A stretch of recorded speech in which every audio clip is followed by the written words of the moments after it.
আসসালামু আলাইকুম আমার ভাই ও বোনেরা, আজকের রেসিপিতে থাকছে রুই মাছ আর মিষ্টি কুমড়া। সাথেই থাকো।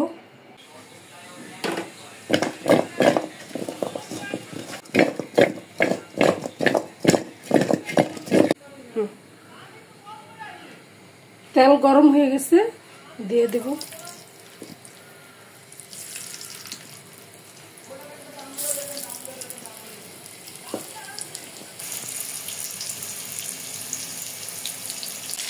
উল্টাই দেব।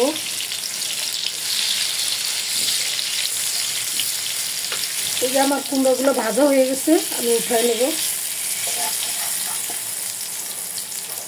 এইভাবে আমি সবগুলা মিষ্টি কুমড়ো ভাজে নেব।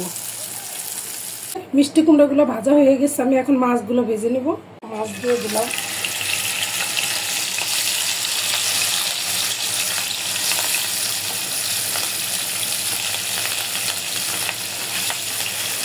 মাছগুলো উল্টে দেবো।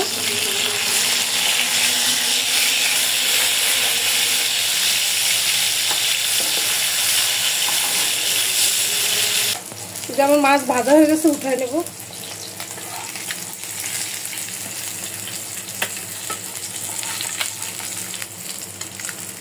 আমি মাছ আর মিষ্টি কুমড়ো ভাজা নিচ্ছি, চলে যাব রান্নাতে।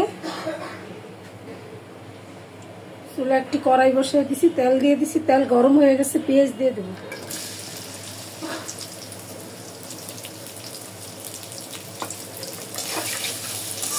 পেঁয়াজটা একটু হালকা নরম করে নেব।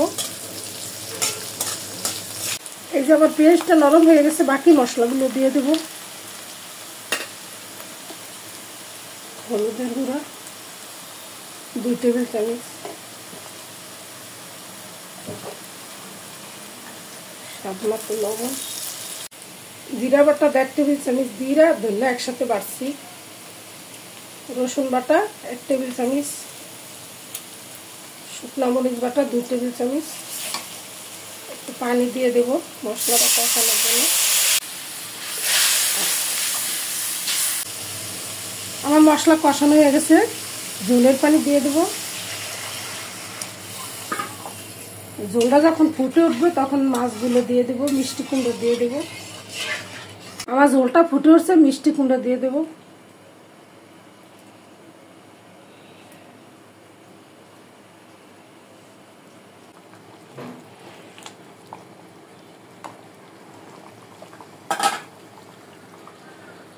একটু পরে মাছগুলো দিয়ে দেব, ঢাকনা দিয়ে দিব।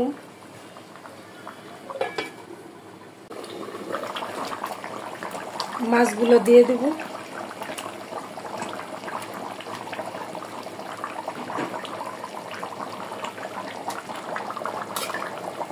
আমার রান্নাটা প্রায় শেষ পর্যায়ে, আর 5 মিনিটের মতো রান্না করব।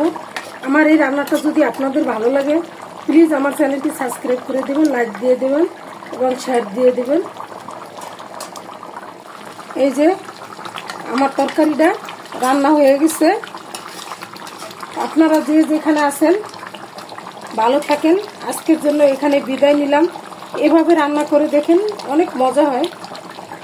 আল্লাহ হাফেজ।